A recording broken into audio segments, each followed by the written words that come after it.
Ok. Então, vamos dar início à nossa segunda aula do primeiro minicurso do Rodrigo Vomar. Olá, olá. Boa noite, Rodrigo. Boa Se você noite. puder Boa já noite a ir todos. anexando. Só uma informação, pessoal. O Rodrigo ele me enviou os slides de ontem e quando terminar os minicursos, eu vou, se os professores puderem me disponibilizar, que eu acho que não é problema, eu vou enviar todos os slides para vocês, assim como eu fiz no ano passado. Então, essas aulas, depois eu vou enviar por e-mail para vocês. Tá certo? Então, Rodrigo, com Beleza. você. Então, só já adiantando, eu vou te mandar depois tudo junto, que eu mandei só até onde foi a primeira, e agora Ótimo. eu vou continuar aqui, então depois te mando tudo junto. Muito bem. Continuando, ontem a gente fez um monte de conta, e no final das contas, a gente chegou que a solução para a densidade, para o fluido que compõe o universo, em termos do fator de escala, que vamos lembrar que é uma maneira de parametrizar o tempo, ela era essa equação aqui. E agora, com esse resultado, o que pode acontecer é a gente pode jogar na equação de Friedmann, ok? Porque o que a gente tem na equação de Friedmann, que foi a outra equação dinâmica importante que a gente achou? Sabe que h ao quadrado é 8πg sobre 3 vezes ρ. Mas quem que é o ρ? A gente acabou de calcular. H ao quadrado é igual, então, a 8πg sobre 3, ρ0 vezes a menos 3, 1 mais W. Ok? Isso daqui vale para um fluido qualquer, com W qualquer, que compõe o universo. Um fluido só. Agora, tem um detalhe aqui legal, tem um truque legal. Se a gente pega aqui em t igual a t0, hoje, né? Que a gente já viu que o fator de escala é igual a 1. Então a gente pode pegar essa equação de cima aí da equação de Friedmann e vai ficar assim: h0 ao quadrado é igual a 8πg sobre 3 vezes o ρ0. E todo esse termo com fator de escala vai ficar 1 elevado a qualquer coisa, não importa, que dá 1 também. Ou seja, todo esse cara que está aqui, ó, 8πg sobre 3 ρ0, eu posso chamar ele de h0 ao quadrado. Ok? E aí, no fundo, quem que vai ser a minha solução, então, do H, do parâmetro de Hubble? H ao quadrado é igual a H0 ao quadrado, A elevado a menos 3, 1 mais W. Essa é a solução super geral de quem é o parâmetro de Hubble do universo. Ok? Agora, o que está faltando? A gente tem alguns conhecimentos também de termodinâmica, de física no laboratório e tudo mais, e aí a gente sabe que tem alguns tipos de fluido que a gente conhece esse W, essa equação de estado. Por exemplo, um fluido de matéria normal, matéria não relativística, ela vai ter um W, que eu vou chamar de Wm, que é zero. A matéria relativística, ela é caracterizada por não ter... Desculpa, a matéria não relativística, por não ter pressão. E aí, lembra que P é igual a W ρ. Então, como a pressão dela é zero, o W dela é que é zero. Ok? E aí, eu posso ter aqui o meu parâmetro de Hubble da matéria, substituindo o W aqui por zero. Se eu pegar essa solução geral aqui, substituir o W por zero, vai ficar assim, ver se vocês concordam. O H da matéria vai ser um H0, A elevado. Esse 1 mais 0 vai dar 1, então vai ficar menos 3 sobre 2. Que tem uma raiz quadrada aí. Ok? Então, se o universo for feito só de matéria, o H vai ser assim. Ok? Muito bem. A gente também sabe que a radiação, a matéria relativística, ela tem um W característico que é igual a 1/3. ok? A radiação ela tem a pressão igual a 1/3 da densidade, ok? E aí eu posso jogar esse cara aqui, então pensar assim, e se o universo for feito só de radiação, como que vai ser o H dele?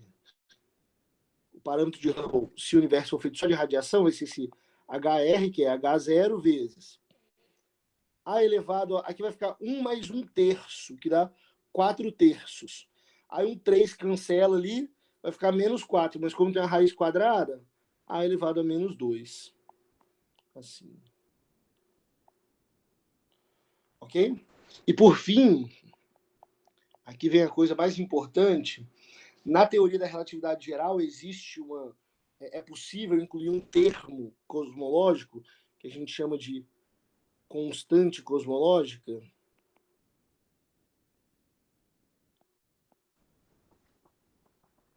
E essa constante cosmológica ela é equivalente a ter um W, lambda, que eu vou chamar igual a -1. Então, se o meu universo fosse todo de constante cosmológica, ok? Essa constante cosmológica é legal, depois a gente vai ver que é ela que faz o papel da energia escura, ok? E aí eu vou ter um universo, um H lambda, que vai ser quem? Se eu substituir o W por -1 aqui na solução geral, vai ficar 1 menos 1 vai dar 0, menos 3 vezes vai dar 0, e vai ficar H igual a H0. Então, se o universo fosse só de constante cosmológica, o parâmetro de Hubble dele era constante ali. Ok? E agora, como que eu posso decidir? Como que eu sei do que é feito o universo? E aqui vem um ponto importante da física e da cosmologia. A gente pode fazer a teoria que for. O importante depois é a gente comparar com os dados. Comparar com os dados é muito, muito importante. E o primeiro ponto, antes da gente comparar com os dados, hoje eu vou querer mostrar como que a gente compara as coisas com os dados, mas um ponto importante antes é o seguinte. Só um minutinho. Ok. Tudo que a gente observa via onda eletromagnética no universo, na verdade, uma coisa importante que a gente observa é o que a gente chama de redshift. Ok? O redshift, a Camila comentou, muita gente comentou, na prática, ele é o desvio do comprimento de onda do que foi emitido em relação ao que a gente observa.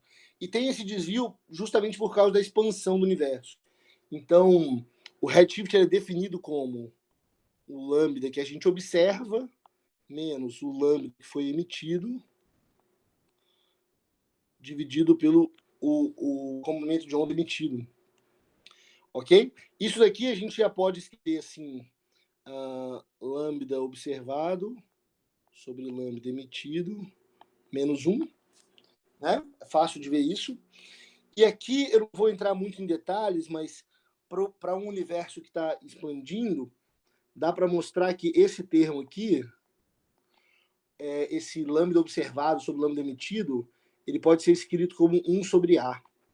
Ele depende do fator de escala. A diferença do comprimento de onda que a gente observa, ela vai depender do fator de escala da emissão. Então, quanto mais longe está o objeto, mais para o passado ele está, menor vai ser o fator de escala dele, eu vou ter redshifts diferentes. Ok? Isso aqui é muito importante, porque, no fundo, eu consigo usar esse fato, para usar o redshift também para parametrizar o tempo. Porque agora eu posso escrever assim, Z é igual a 1 sobre A menos 1. Ok? E isso daqui, eu posso passar 1 para o outro lado, inverter tudo, vai ficar assim, fator de escala é igual a 1 sobre 1 mais Z. Então agora, ao invés de usar o fator de escala, eu posso escrever as soluções em função do redshift. Isso é particularmente conveniente porque é o redshift que a gente observa, ok? A gente pode usar também o redshift para parametrizar o tempo. Se eu fizer de novo, por exemplo, aquela linha do tempo que a gente fez lá atrás, como que vai ficar aqui? Lembra? Tinha a linha do tempo.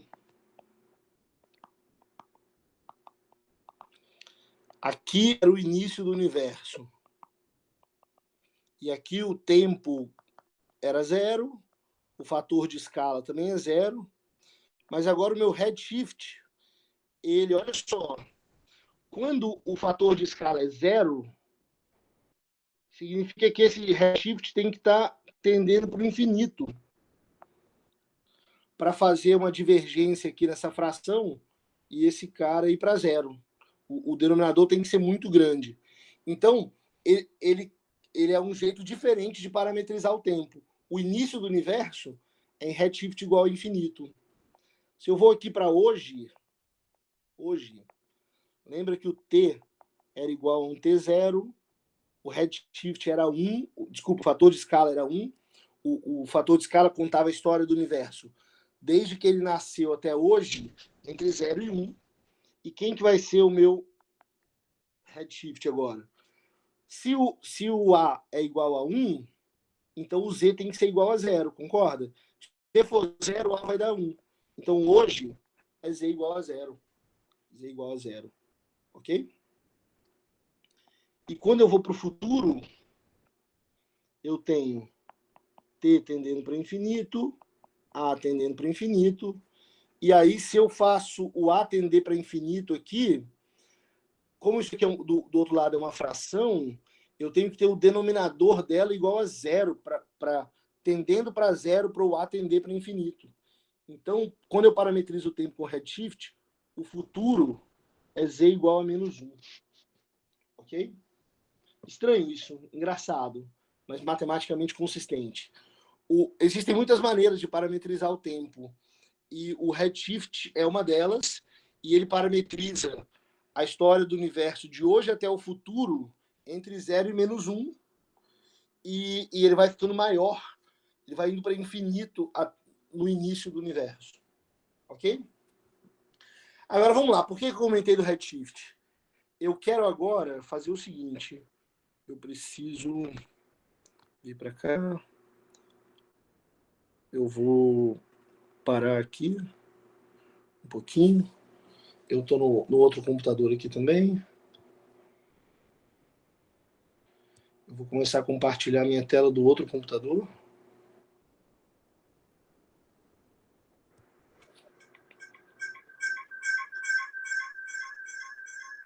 Ok?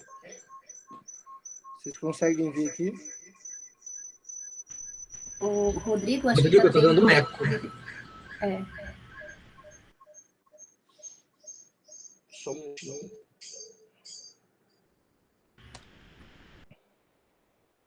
Agora sim?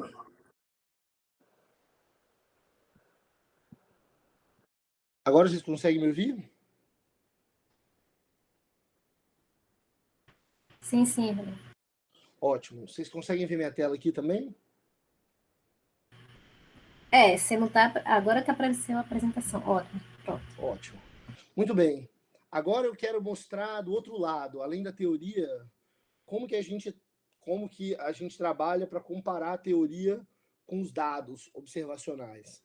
Ok? Então eu trouxe aqui um pequeno Jupyter, uma coisa em Python, essa programação, que é muito importante. Ontem eu vi a galera conversando sobre a importância de programação aqui para alguém que quer fazer física, e eu tenho uma opinião que é bastante forte. Eu acho que para quem quer fazer física e quer fazer pesquisa e pesquisa relevante, a programação não é opcional, ok? Ela é obrigatória quase. Mesmo se você é muito teórico, porque hoje em dia os problemas que se tratam não têm solução analítica mais. Não é nada que você vai olhar numa tabela de integral, assim. Então, tudo é muito numérico, tudo é muito numérico. A parte numérica é muito, muito importante, ok? Eu vou mostrar aqui mais ou menos, tentar aumentar um pouco aqui para ficar melhor para ver, como que funciona em vários estágios a comparação com os dados. Então, muito bem. Eu vou explicando parte a parte, algumas das coisas são que a gente acabou de ver, mas Essa primeira parte são algumas bibliotecas que o Python vai usar, a gente vai ver elas sendo usadas daqui a pouco. Esse aqui é um vetor de redshift que eu defino, é uma coisa que vai de 0 a 2, só para eu fazer os gráficos, depois vai ficar claro. E aqui eu tenho dados de H de Z, isso que é importante. Hoje, eu não estou preocupado da onde vêm esses dados, nem quero que ninguém se preocupe com isso agora. Eu quero só falar para vocês assim, ó, a gente tem uns dados de H de Z aqui, e eu quero saber, será que se o universo for composto de um fluido só, ou só matéria, ou só radiação, ou só constante cosmológica, algum deles vai responder bem aos dados? Essa é a minha pergunta. Simples, ok? Então aqui eu vou ler os dados, ele está numa tabela, essa tabela que chama H de Z, TXT. Depois eu vou disponibilizar tudo aqui que eu usei, tá bom? E aí eu estou pegando, na primeira coluna, os dados do redshift, por isso que eu falei dele, do Z. Na segunda coluna, os valores do H para diferentes Zs. E aqui o erro do dado. Erro é uma coisa muito importante em ciência. Não existe medida que não tem erro. Tá? A gente tem que sempre levar isso em consideração. Okay? O valor que uma medida tem, sozinho, ele não tem muita relevância. É o valor com a margem de erro que ele tem. Isso é, de fato, importante. Primeiro, eu quero só plotar os dados para a gente ver. Então, ó, aqui eu fiz um comando, ele vai plotar. Tem esse erro bar, que vai plotar o Z, o H de Z e o erro dele. Ótimo. Pronto. Fiz um gráfico aqui. Tá bonito. Aqui eu tenho o H de Z no eixo Y, o Z no eixo X. E aí eu tenho vários valores do H de Z para diferentes Zs. Ok? Tá vendo? Então ele tem essa evolução aqui. E agora eu quero saber, será que alguma daquelas soluções que a gente colocou ali que a gente chegou agora vai resolver consegue capturar esse comportamento? Essa é a pergunta.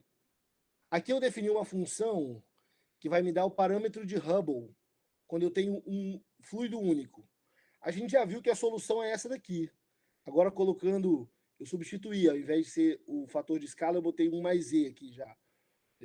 1 sobre 1 mais Z, né? Lembra que o expoente era negativo, agora não é mais, então substituí o A por 1 sobre 1 mais Z. E eu peguei esse cara aqui e fiz aqui, ó. Minha função H, ela é um H0 vezes 1 mais Z elevado, isso aqui é a potência, de 3 vezes 1 mais W sobre 2. É o que está aqui. Exatamente. Então, defini a minha função aqui. E agora eu quero comparar com os dados. A primeira comparação que eu vou fazer... Opa, aqui tá dando spoiler. Deixa para cá. Ela é muito estúpida, assim. Ela é muito... Não é estúpida a palavra. Ela é muito ingênua, ok? Eu vou usar o olho, simplesmente, para comparar, ok? Então eu vou comparar os Hs de Z, pensando que o universo é feito só de constante cosmológica, W igual a menos 1, só de matéria, W igual a 0, ou só de radiação. Então, eu vou mandar plotar. Aí, aqui, olha só, eu plotei os dados também para botar no mesmo gráfico, para a gente ver. Aí, eu mandei plotar aqui, ó, essa função que eu chamei de Hubble One, que é de um fluido só. E aí, aqui tem uns detalhes. Eu falei o seguinte, ó o Hubble One depende de 3 coisas. Depende do H0, do W e do redshift. Aí eu falei assim, ó, o H0, aqui pra gente, eu vou considerar ele sempre igual a 70, ok? Existe uma disputa aí, uma tensão do H0. Eu, infelizmente, não tenho tempo para entrar nessa discussão. Então, eu vou considerar sempre 70, tá no meio ali. O primeiro fluido que eu estou fazendo, ele tem o W igual a 0, ó. Tá vendo? Que aqui a segunda informação é o W. Eu coloquei o W igual a 0. Então, esse cara aqui representa a matéria. E ele vai estar numa linha vermelha. Beleza? E esse redshift é um vetor só que vai de 0 a 2. Só para o plot ser de 0 até 2. Até redshift igual a 2. No segundo caso, ó, eu tenho W igual a 1/3. Então, esse cara vai estar de verde e representa a radiação. No terceiro caso, eu tenho a mesma coisa, ó, o H0 é sempre igual, mas eu tenho menos 1. E aí ele vai estar de azul e ele vai representar a constante cosmológica. Beleza? Vamos plotar. Voilá. Aqui está o gráfico. Olha só, aquela solução que a gente acabou de desenvolver para o universo composto de um fluido só, se for só matéria, se for só radiação, ou se for só constante cosmológica, nenhuma delas consegue responder aos dados. Ok? O que isso significa? Significa que a gente está no caminho errado. Significa que a gente está no caminho errado. O universo, os dados são o que mandam na ciência. Assim. Claro, a gente tem que tomar conta para medir esses dados de maneira correta. Mas, assumindo que o dado é correto, se a gente não está respondendo aos dados, então a gente tem que rever algum ponto da nossa teoria. Ok? Então, aqui, o que eu estou dizendo? O que esse gráfico está me dizendo? Ó, dessas três coisas, o universo não pode ser composto só por elas. Não pode. Porque se ele fosse, ele teria que responder aos dados observacionais. Então, o que a gente faz agora? Um bom cientista. A gente volta para a nossa teoria e tenta melhorá-la. Tenta melhorá-la. Tenta adequar. Qual seria uma possibilidade? Geralmente a gente começa com coisas simples e depois vai para coisas complexas. Uma possibilidade pode ser pensar que o universo não é feito de uma coisa só, mas de duas. Porque pensa comigo aqui. Aqui o vermelho está a matéria e o azul está a constante cosmológica. Pode ser, então, que se eu tiver uma mistura dos dois, eu consiga alguma coisa que vai estar aqui no meio. Isso é uma hipótese. Radiação com constante cosmológica também. Então, vamos começar a pensar nessas hipóteses. Ok? Muito bem. Deixa eu voltar para o outro. Vou parar a apresentação aqui. Ok, deixa eu... Beleza, voltei para cá. Todo mundo me escuta aqui de novo? Galera, vocês me escutam aí? Ótimo. Deixa eu voltar a compartilhar minha tela. Ótimo. Então, uma pena. Nosso universo simples, formado por um fluido só, aparentemente não serve. Ok? Não serve. Ok, uma tristeza, mas continuamos trabalhando. Ok? E agora vamos pensar o seguinte, então. Vamos deixar o meu sistema mais complexo. E se o universo ele for composto por dois fluidos? Ok? Aí o que eu tenho? O que vai mudar na minha descrição? A densidade do universo, a densidade é uma grandeza que a gente chama de extensiva. Ela vai ser a soma da densidade do fluido 1 com a densidade do fluido 2. A pressão, a mesma coisa. A pressão vai ser P1 mais P2. E aí vamos lembrar quais são as equações importantes que a gente usou. Equações. A gente usou a equação de Friedmann, lembra? Qual que era a equação de Friedmann? H ao quadrado igual a 8πg sobre 3 vezes ρ. Mas quem que é o ρ agora? ρ1 mais ρ2. E qual foi a outra equação importante que a gente usou? A equação da continuidade. Então, aqui vamos lá. A equação da continuidade vai ficar assim. A derivada, começava com a derivada das densidades. Só que agora, como a densidade é uma soma, então vai ser ρ1 ponto mais ρ2 ponto. Que a derivada de uma soma é a soma das derivadas. Ok? Mais 3H que multiplica ρ1 mais ρ2 mais P1 mais P2. Isso vai ser zero. Então agora eu só troquei minha densidade por uma soma de dois fluidos, minha pressão por uma soma de duas pressões. O legal é que esse aqui eu posso separar, essa equação da continuidade, pode ficar assim, ó, ρ1 ponto mais 3H ρ1 mais ρ2 Desculpa, Rho1 mais Rho2 não. Rho1 mais P1 mais Rho2 ponto mais 3H Rho2 mais P2 é igual a zero. E olha o que eu tenho aqui. Isso daqui é a equação da continuidade para o fluido 1. E essa daqui é a mesma equação da continuidade para o fluido 2. Igualzinha, ok? E a soma delas tem que dar zero, beleza? E aqui eu vou fazer uma hipótese. Então, vamos lá. Ops. Dar um ar nostálgico aqui para esse quadro. Então, de novo, vamos pensar quem é a solução da equação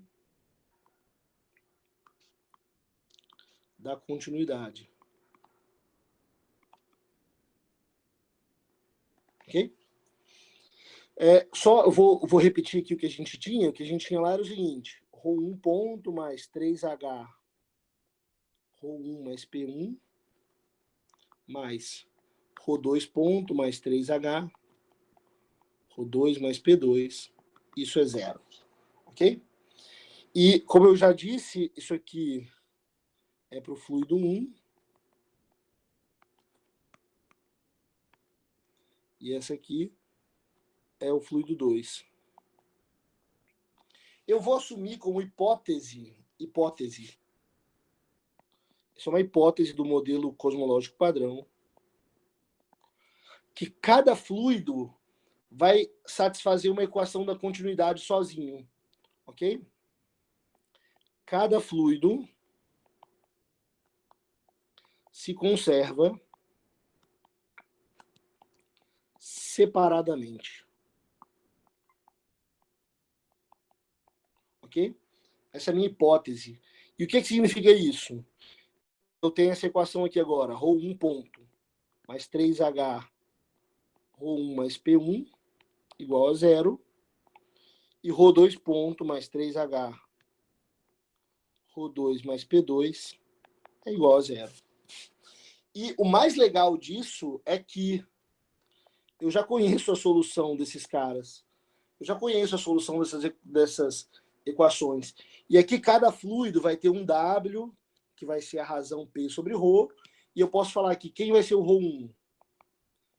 É o Rho1 zero vezes A elevado a menos 3, 1 mais W1. Porque essa equação eu já conheço a solução dela. É essa daqui. E o Rho2, quem vai ser o Rho2? Rho2 zero vezes A elevado a menos 3, 1 mais W2. Beleza? E aqui eu tenho meu universo agora com dois fluidos. A solução das equações da continuidade. Depois que eu tenho a solução da equação da continuidade, o que a gente faz? Vamos lá. Solução da equação de Friedmann.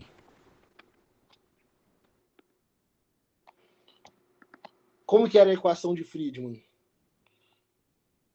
Ops, desculpa. Ops. H ao quadrado é igual a 8πg sobre 3 vezes Rho. Mas quem que é o Rho? Rho1 mais Rho2. Agora. Mas eu já sei quem é Rho1 e Rho2. Vamos lá, vai ficar assim. H ao quadrado igual a 8πg sobre 3, que multiplica Rho1 zero, A elevado a menos 3, 1 mais W1, mais Rho2 zero, A elevado a menos 3, 1 mais W2. Essa é a minha equação de Friedmann. Agora eu vou usar aquele truque de novo. Em T igual a T0, lembra que A é igual a 1. Eu vou escrever a equação de Friedmann hoje.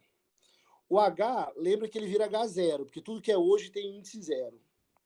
Então vai ficar H ao quadrado é igual a 8πg sobre 3, que multiplica Rho 1, 0. Mas, aí todo esse cara que vai com A aqui, como vai ser 1 elevado a qualquer coisa, vai dar 1. E o outro cara vai dar Rho 2, 0. 1 elevado a qualquer coisa vai dar 1. Fica fechado aqui. E aqui é conveniente a gente definir um cara que chama parâmetro de densidade. Parâmetro de densidade. Ele é definido da seguinte maneira. Ele é um ômega, que eu chamo de ômega I. Ele é definido como 8πg sobre 3h0 ao quadrado vezes o Rho I0. Então eu tenho o ômega 1 e o ômega 2 aqui, porque eu tenho dois fluidos. O ômega 1 vai ser 8πg sobre 3h0 ao quadrado, Rho 1, 0. E o ômega 2 vai ser 8πg, 3h0 ao quadrado, Rho 2, 0. O legal de usar essa definição é que, olha só, eu posso reescrever essa equação aqui, ó. Eu posso reescrever essa equação aqui da seguinte maneira. Eu passo o H0 dividindo, vai ficar 1 do outro lado do igual. 1, ok? Então, 1 é igual. E aí vai ficar 8πg dividido por 3h ao quadrado vezes Rho 1, 0. Isso é o ômega 1. Mais 8πg sobre 3h0 ao quadrado vezes o Rho 2, 0, que é o ômega 2. Assim. Beleza? Então, olha só, vamos pensar aqui um pouco sobre isso agora. Vamos pensar um pouco aqui sobre isso. Isso significa o seguinte, esse ômega, esse parâmetro de densidade que eu coloquei, ele representa uma porcentagem de quanto do fluido 1 e quanto do fluido 2 compõe o universo hoje. Esse ômega 1, que a soma dos dois é 100%, é 1. E esses dois, eles vão, um está associado ao fluido 1, outro está associado ao fluido 2 hoje. Então eles vão indicar para mim qual é a porcentagem de cada fluido. E o que é mais legal é, apesar de eu ter dois fluidos, como eles indicam uma porcentagem, esses caras eles não são independentes. Eles têm um vínculo. A soma deles tem que dar 1. Então, aqui uma coisa que eu posso fazer, eu posso sempre escrever que o ômega 2 é igual a 1 menos ômega 1. Porque se eu sei que um é 30%, o outro vai ser 70%. Eu já sei isso, ok? Então eu posso usar isso a meu favor. Posso usar isso a meu favor. E agora, vamos lá. Eu posso, para terminar, pensar numa solução geral. Posso pensar numa solução geral. Agora eu vou voltar aqui usando esse cara daqui, ó. Essa equação daqui. Ok?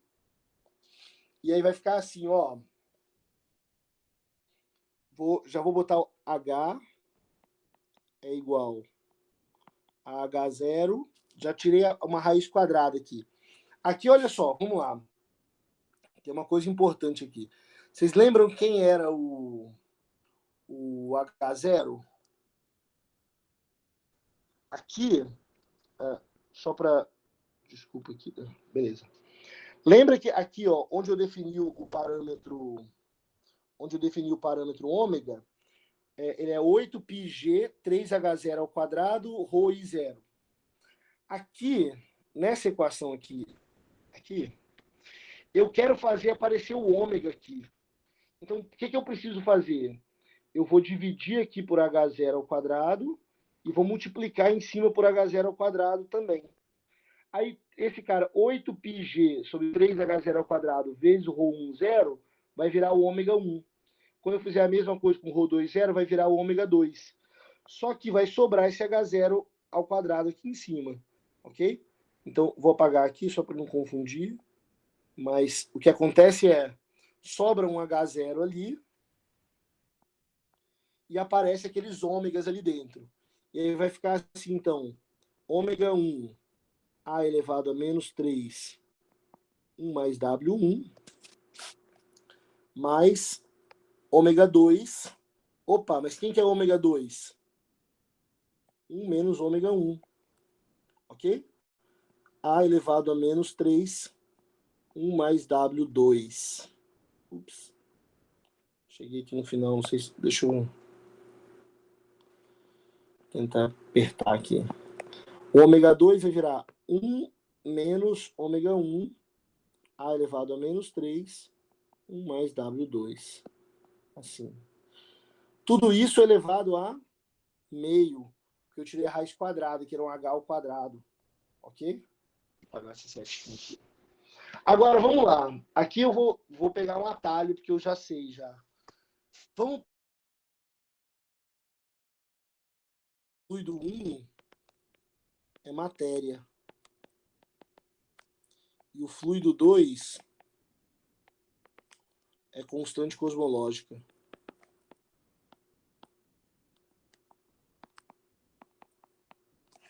Ok? Aí eu posso escrever essa solução do H. Então, assim, H é igual a H0 que multiplica. Aqui vai virar um ômega da matéria. O fluido 1 é da matéria. Lembra que a matéria tem o W igual a zero. Então vai ficar ômega M A elevado a menos 3. Mais 1 menos ômega 1. 1 menos ômega da matéria. A elevado a menos 3, 1 mais W2. O W2 é constante cosmológica, é menos 1. Então vai ser A elevado a zero. Opa, acabou aqui. Então não tem um A elevado a meio. Esse cara aqui é o meu H com dois fluidos. Com um fluido de matéria e com um fluido de constante cosmológica. E a minha pergunta é, será que esse cara agora vai conseguir responder bem aos dados? Esse é o meu ponto-chave. Será que ele vai responder bem aos dados? Muito bem, vamos ver. Agora, de novo, eu vou trocar aqui de computador.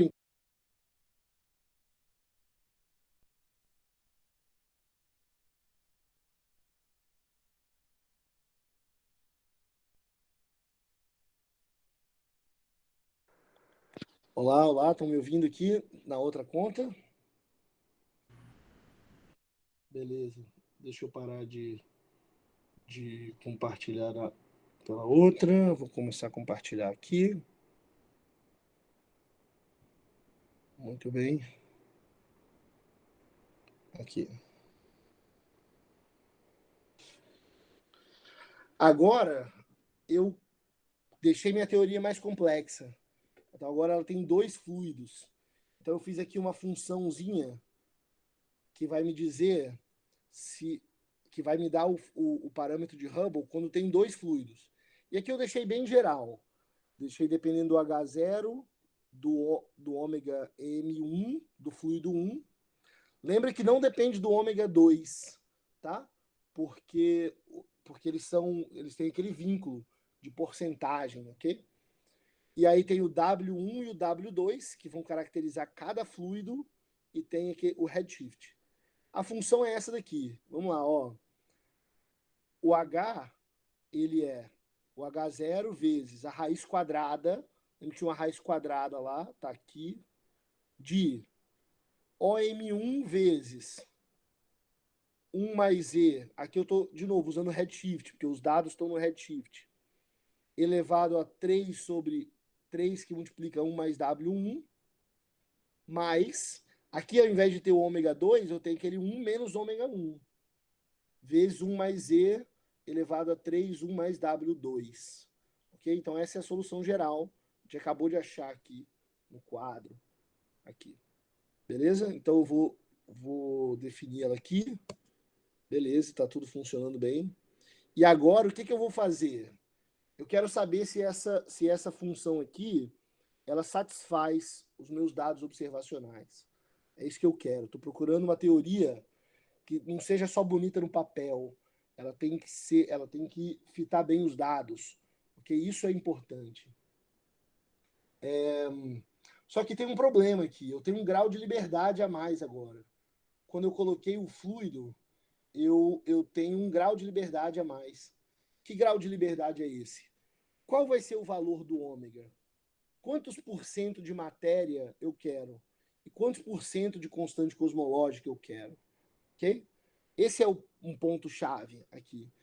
E eu vou fazer o seguinte, então, vou fazer vários testes. Vários testes aqui. De novo, vou usar meu olho para ver o que é melhor. Aqui, lembra aqui esse é meu Hubble Tool, que depende do H0, OM1, W1, W2 e Z. Então, eu vou fixar o H0 em 70, igual a gente estava fazendo, até que está tranquilo.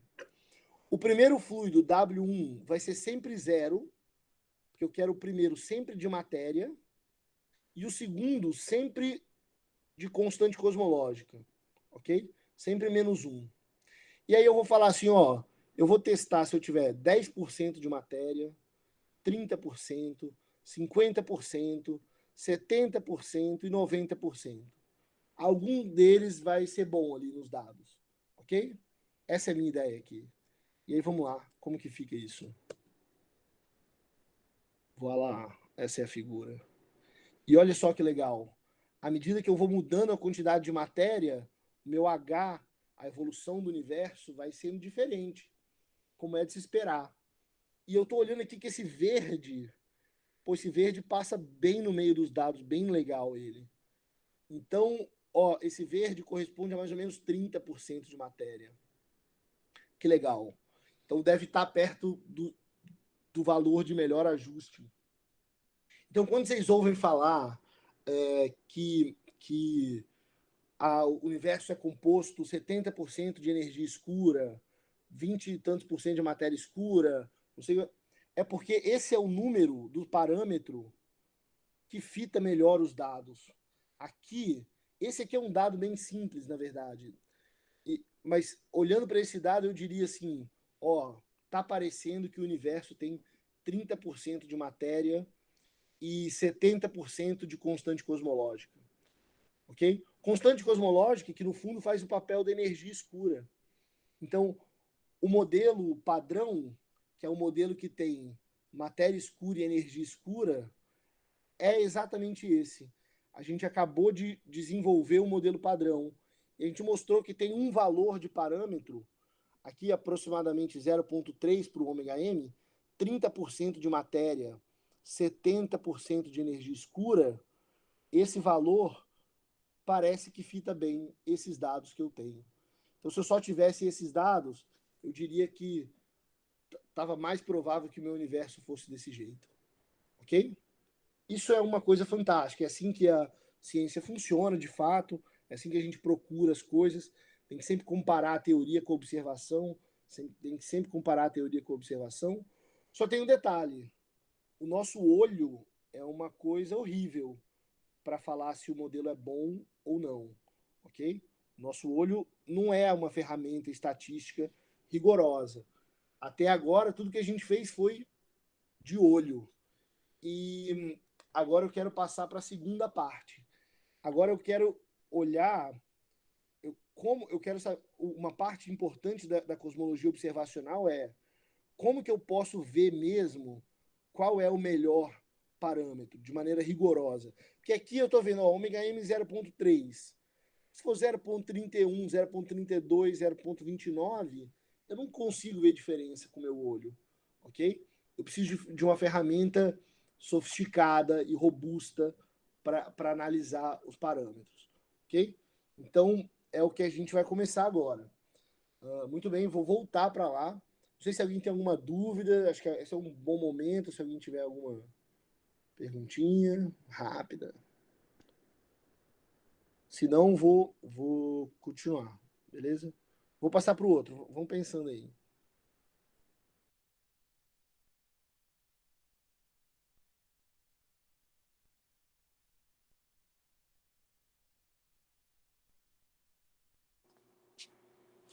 E aí, galera, estou de volta aqui, estão me ouvindo? Show de bola.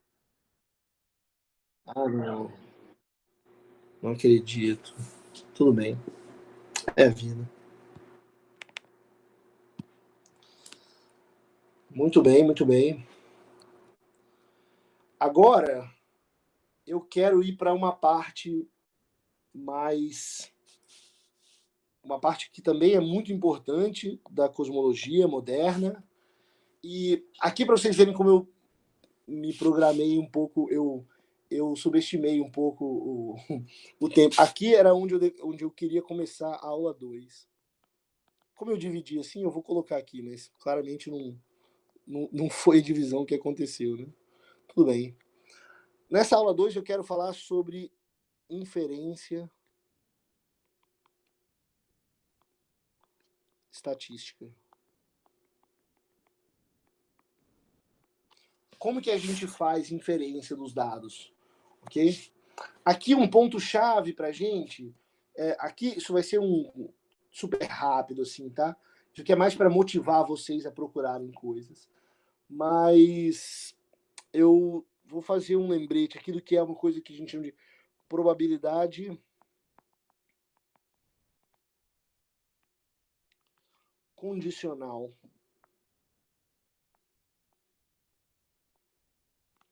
Ok? E eu vou chamar esse cara assim de P.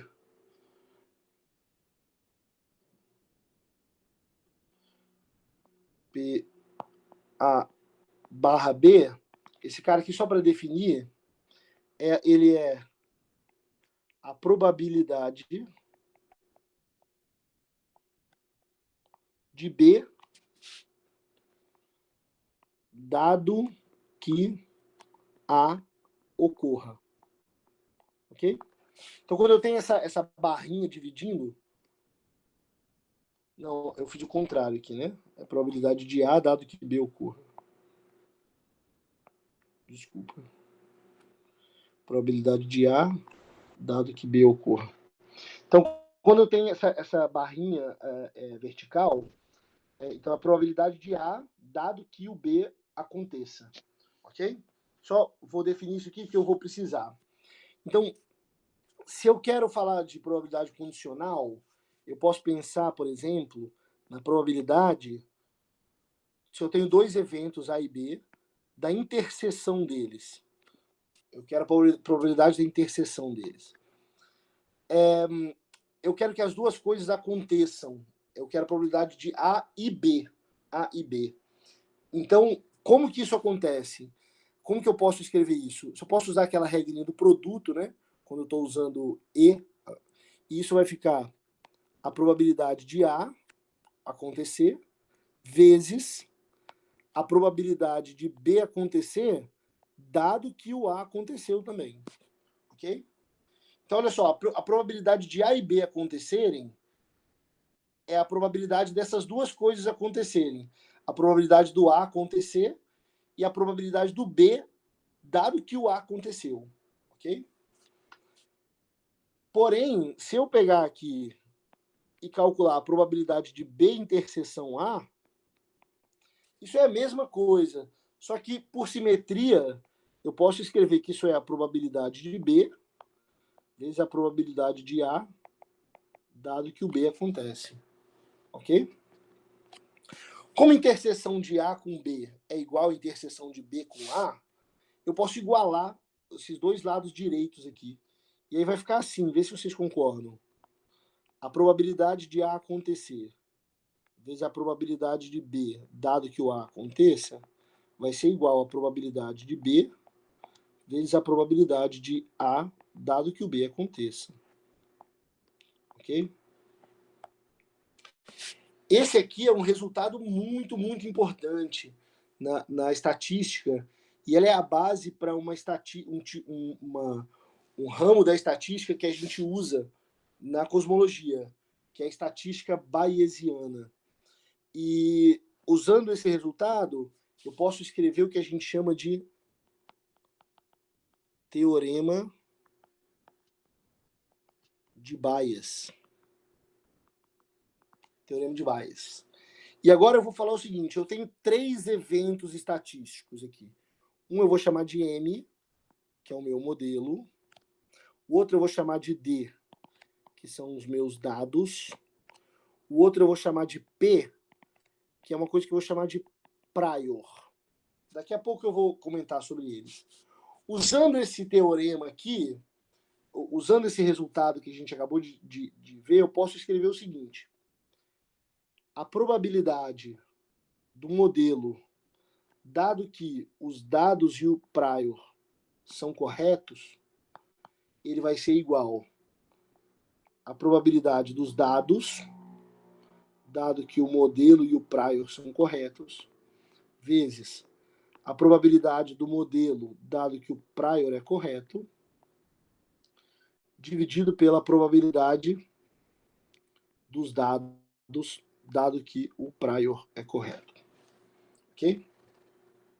Aqui é o seguinte, se eu substituir, para eu chegar nesse resultado aqui, ó, comparação com o resultado anterior, substitui M por B e A por D. Aqui. M por B e A por D. E esse P, você sempre deixa ele do lado direito da barra. Ele não vai influenciar em nada. Ele está sempre do lado direito da barra, então ele não tem nenhuma influência aqui. É exatamente esse resultado que a gente tem aqui. Só que eu já passei um cara aqui dividindo para o outro lado e ficou assim, ok? Esses caras aqui são muito importantes quando a gente fala de estatística. Esse primeiro cara aqui, de vermelho, ele é um cara que eu vou chamar de... Ops, espera aí. Ops, não está escrevendo.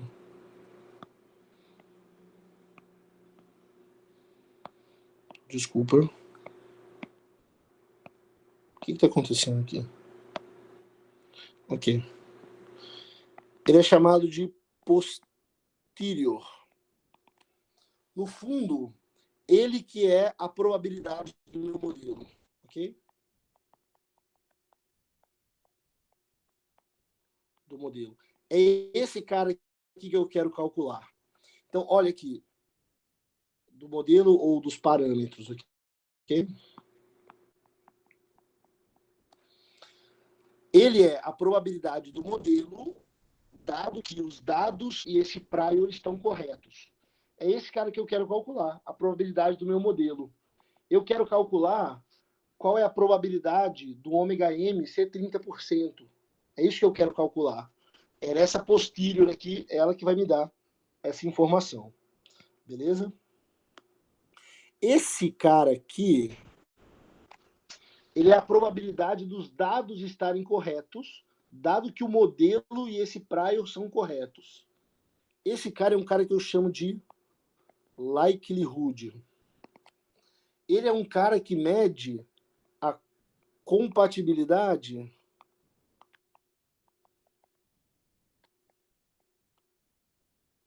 do modelo, do modelo com os dados. Ok? Esse cara aqui é o que a gente chama de prior, né? Prior. Ele me dá uma informação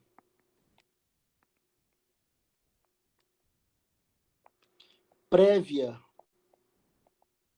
sobre o modelo. Essa informação prévia pode ser devido a várias coisas. Por exemplo, como eu falei que aqueles ômega M, eles podem representar a porcentagem de quanto de matéria eu tenho hoje, eu quero que eles fiquem entre 0 e 1, ok? Isso eu posso adicionar com o prior. O prior ele vai proibir, eu posso colocar ele falando assim, ó, eu não quero que ele seja menor que 0 nem maior que 1, ok? Isso é um conhecimento que eu tenho a priori, é uma informação prévia que eu tenho, antes de testar com os dados. Esse cara, eu posso colocar ele aqui, beleza? E para terminar,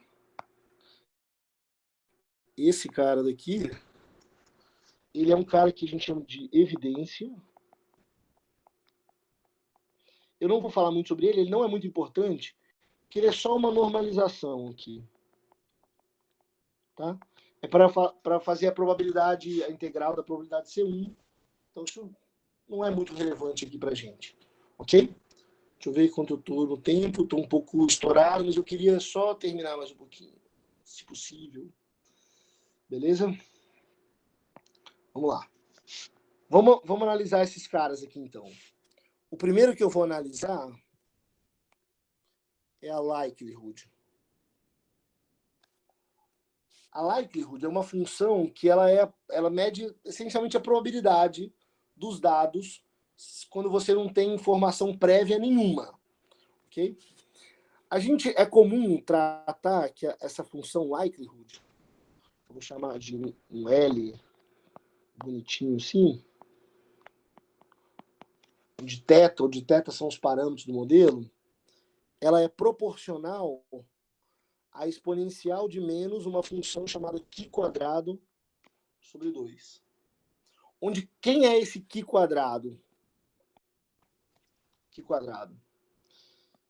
Π² ele é uma soma de i igual a 1 até n, então, por todos os dados que você tem. Imagina no nosso caso, o que a gente tem? A gente tem aqui z e h de z. Aí a gente tem vários pontos, né? Esses pontos têm erros. E a gente tem as funções aqui, né? Esse cara aqui, o π² vai ser o quê?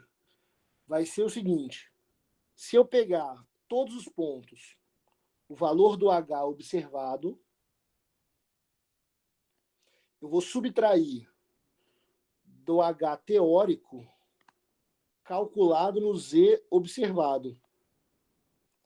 Isso ao quadrado. E vou dividir pelo erro ao quadrado. Vou chamar aqui de sigma h ao quadrado. Ok? Então, no nosso caso ali, a gente tem aproximadamente 30 dados. Vai ser uma soma. O que esse cara me diz? Ó, essa subtração h observado pelo h teórico no z que o h foi observado, ele vai me dizer, por exemplo, para esse ponto aqui, quão longe o dado está da teoria. Ele vai me dar essa medida aqui. E, obviamente, quanto menor for a distância dos dados com respeito à teoria, melhor vai ser o modelo. Então, quem vai ser um modelo que vai ser bom? Vai ser um cara que vai minimizar esse π², ok?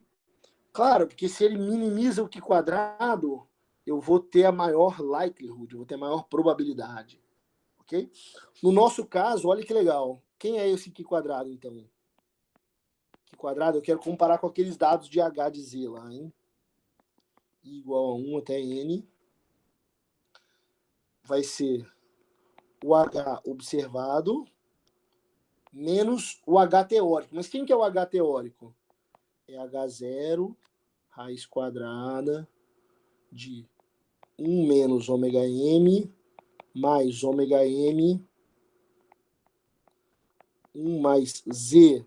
Aqui vai ser o z observado, que vem da tabelinha, elevado a 3. Aqui a raiz quadrada, isso ao quadrado, dividido pelo erro do h. Aqui tem um i também, né? Então, o que eu vou fazer? Eu vou fazer uma função que vai fazer a subtração do h observado com h teórico em todos os pontos onde eu tenho dado. Beleza? Isso é a minha likelihood. Perceba aqui que o π² ele é uma função do ômega m. Na verdade, do jeito que ele está escrito aqui, ele também é uma função do h0 e do ômega m. Ok? Esse π² ele é uma função dos parâmetros cosmológicos. Dos parâmetros. Ok? Então, na prática, eu vou achar quais são os parâmetros qual é o valor de ômega m que vai minimizar a distância dos dados com a teoria. É isso que eu quero. Então, isso é uma maneira mais sofisticada, mais robusta de tentar achar quem é o melhor. Aqui eu não estou usando o olho mais, ok? Vamos lá, só para concluir, a gente também pode falar do prior. Prior, ok? O que é o prior? Como eu disse, é uma informação que eu posso ter a priori, né, de antemão. Eu sei, como eu sei que o meu ômega M deve, eu quero que ele represente uma porcentagem, por exemplo, eu posso impor um prior aqui. O meu prior vai ser qual? Vai ser que o ômega M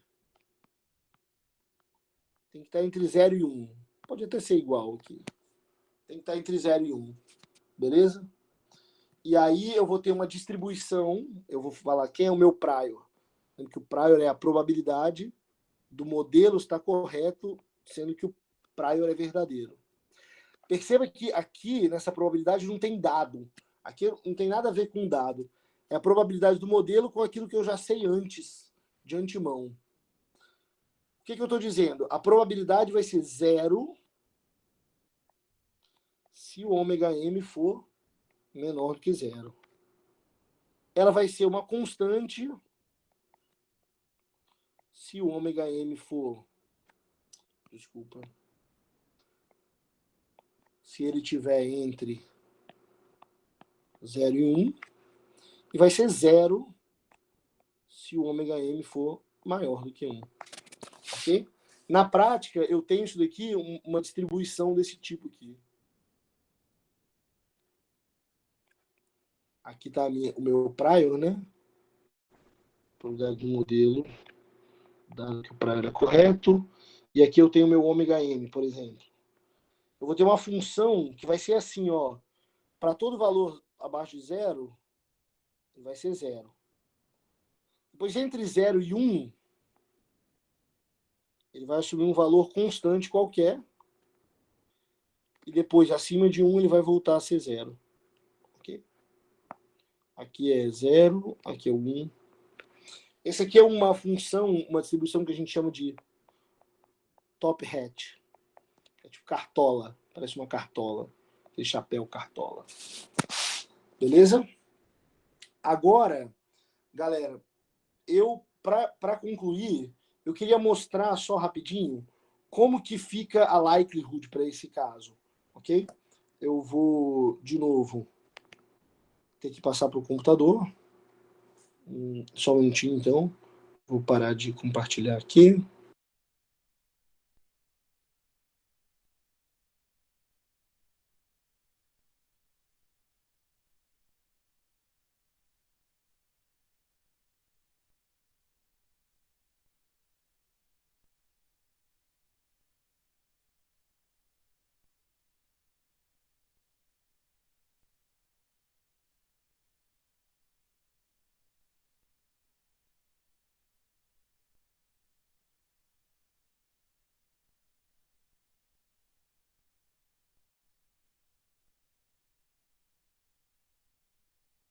Rodrigo, você tá mutado.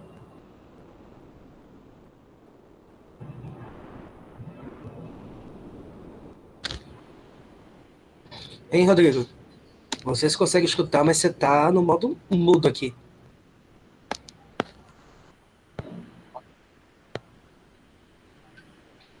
Ele tá falando um monte, eu acho que nem tá percebendo que tá mudo. Sim, sim. Pois é. Tá falando um monte aí, você vê que tá empolgado. Vai perceber só daqui a 20 minutos. Eu vou tentar mandar uma mensagem para ele, apesar que o celular dele deve estar desligado.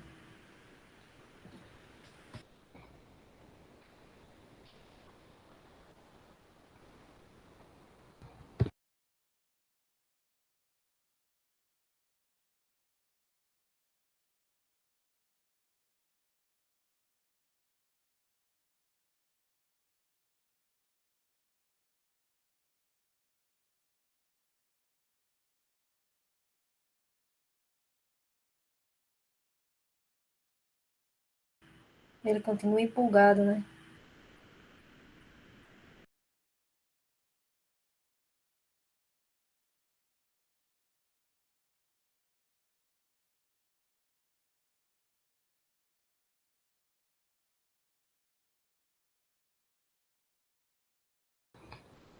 O Isaac aí tá falando. Tipo, pra poder Já, jogar uma pedra na janela dele. Eu não sei se consigo tirar uma pedra daqui até a serra. Posso tentar. Posso tentar aí. eu já liguei para ele e só, quer dizer, nem chama. Então, eu não sei, vou mandar mensagem aqui pelo chat, ver se ele. Aí ele se tocou, é.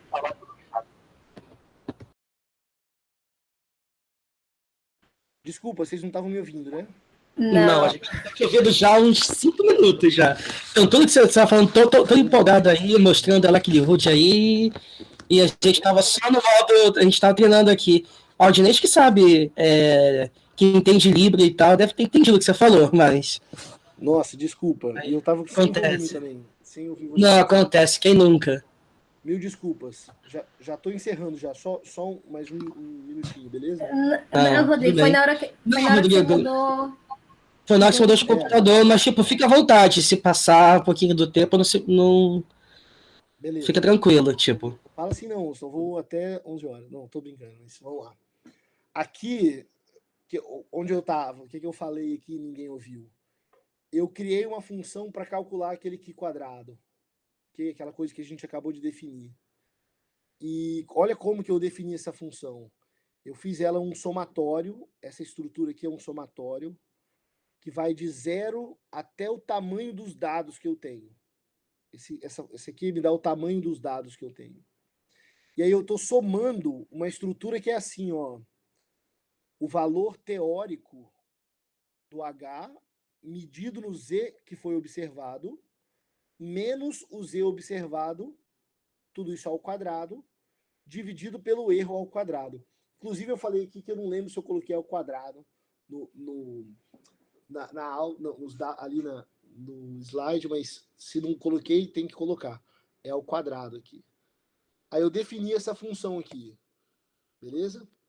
E agora eu quero fazer o seguinte, ó. Eu quero fazer um gráfico dessa função para vários valores do ômega m. Então eu criei esse vetorzinho aqui, que ele vai ser ele vai ter valores que vai entre 0 e 1, com um passo bem pequenininho, de 0,001. Ele vai ter vários valores possíveis, entre 0 e 1, todos, com esse passo aqui. E aí eu fiz um plot, fiz um gráfico, que vai ser o quê? No eixo X eu tenho o valor do ômega m, e no eixo Y eu vou ter o Q quadrado, calculado como? O H0 vai ser fixado em 70. O primeiro fluido vai ser fluido de matéria, então eu estou no modelo padrão com matéria, e o segundo, a energia escura, vai ser a constante cosmológica. E eu vou fazer esse gráfico do Q quadrado para vários valores de ômega m.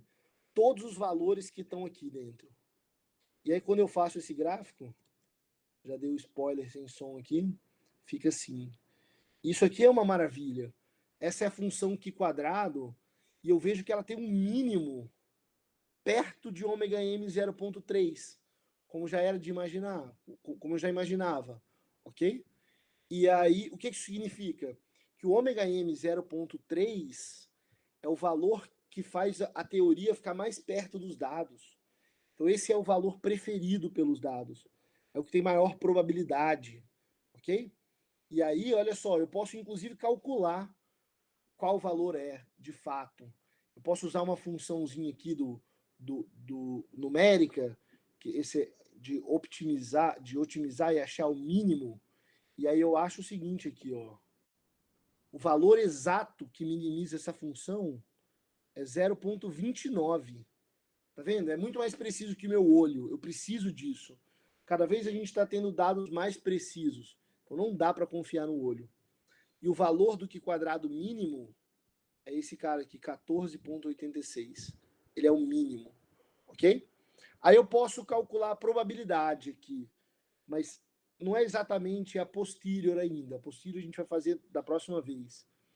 Lembra que eu falei que a probabilidade, a likelihood, que é a mesma coisa que a probabilidade, assim, ela era proporcional à exponencial de menos que quadrado sobre 2, eu posso plotar esse cara aqui, ó. A exponencial de menos que quadrado sobre 2, ok? E aí, fazendo esse plot, eu encontro aqui, ó. Esse é um gráfico da probabilidade do ômega m. Então, de acordo com esses dados, o ômega m parece que é 0,29, mas ele ainda tem uma probabilidade pequena de ser 0,25, uma probabilidade pequena de ser 0,35, mas a partir de 0,40 ele já não tem nenhuma probabilidade de ser, ok? Então aqui, isso aqui é fantástico, porque com isso daqui é como se a gente pudesse afirmar: existe energia escura, ok? A ideia é essa. Eu não posso ter mais de 40% de matéria para explicar os meus dados. Existe alguma coisa que eu não conheço. Na verdade, falar que é energia escura, sim, é demais. Existem outras possibilidades também. Mas o universo não pode ser feito só de matéria. Ele tem que ter entre 20% e 40% só. Se for fora disso, aparentemente ele não responde bem aos dados. Ok? Isso é um ponto, uma coisa muito importante assim, para a cosmologia observacional. Como que a gente lida com os dados assim dessa maneira. E eu encerro por aqui. Espero que todo mundo tenha acreditado que a gente precisa de energia escura agora, a partir de agora. Ok, muito obrigado, Rodrigo. Excelente aula. Vou aqui olhar no YouTube para ver aqui se tem perguntas. Bom, tem um delayzinho, né, com relação a... Eu acho que aqui meu YouTube agora tá travado aqui. Tô vendo aqui o chat, mas tipo, a imagem tá travada. Vou ver aqui que você perguntas e tal. Quem mais quiser perguntar, escrever no chat do YouTube, fica à vontade. Carlos, tem uma do Maxwell. A pergunta deles, a Maxwell Fernandes, que ele fala o seguinte: a análise bayesiana é muito sensível aos intervalos dos parâmetros que definimos no prior. Existe um intervalo que seja mais correto de se utilizar, ou isso depende da distribuição dos dados? Desculpa, você pode repetir, que sem querer eu tirei o som aqui Tá ótimo. A pergunta dele é assim, ele começa fazendo uma afirmação, né? A análise bayesiana é muito sensível ao intervalo dos parâmetros que definimos no prior. Existe um intervalo que seja mais correto de se utilizar, ou isso depende da distribuição dos dados? Não sei. A análise bayesiana é muito sensível ao prior. Eu acho essa afirmação um pouco forte. Depende do seu prior. O seu prior pode ser fraco. Eu aqui, por exemplo, eu motivei um prior aqui que era super fraco. É um prior top hat entre 0 e 1, o meu parâmetro. Então, se o prior é forte ou fraco, depende de quando você sabe, a priori, do modelo. Ok? Agora, a segunda parte é se existe Um intervalo que seja mais correto de se utilizar, ou isso depende da distribuição dos dados? Não, o prior, esse é um ponto-chave. O prior, ele não depende absolutamente nada dos dados. Não tem nenhuma correlação com os dados. O prior, ele pode vir de alguma coisa física, de algum vínculo físico, ou ele pode vir de algum outro experimento que você já tem um resultado para o parâmetro e você quer que seja compatível com outro experimento. Mas ele não tem nada a ver com os dados que você está usando. Não pode. Por definição, que o prior, lembra que ele era a probabilidade do modelo, dado que o prior é correto. Nem aparece o dado ali.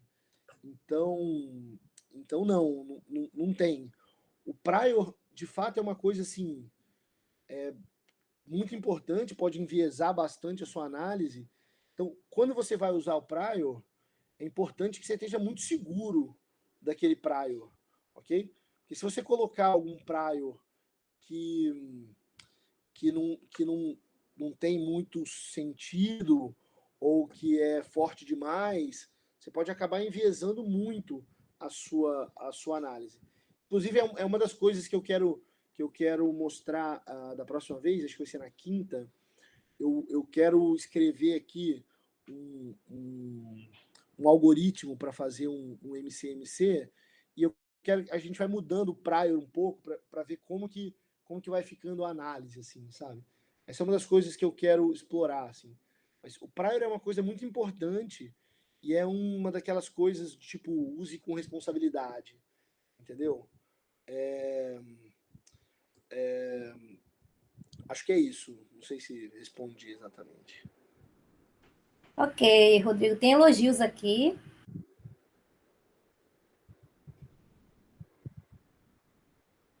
Um elogio que vem do Ricardo César Borleta, que ele fala o seguinte: muito legal a aula, gostei do uso do Júpiter, que nem me veio perguntas. Certeza que aparecerá depois uma da aula de hoje, ou seja, ele espera que você, né, que vai poder usar e depois praticar esse. Quinta-feira ainda tem mais uma. Né, eu acho que até alguém perguntou, tipo, se... Alguém perguntou um pouco mais acima, né? Se talvez seria possível disponibilizar o código também. Aí eu Não, vou falei que ia. disponibilizar tudo. Tudo. Né, isso é ótimo também. No final eu Também só para falar disponibilizo também, tudo. tipo, que é muito... Que é bastante comum, na verdade, né, na comunidade hoje, né? Tipo, o pessoal disponibilizar o código no GitHub e tal. Até quem publica artigos e tal deixa muito código disponível justamente para fim de reprodutibilidade.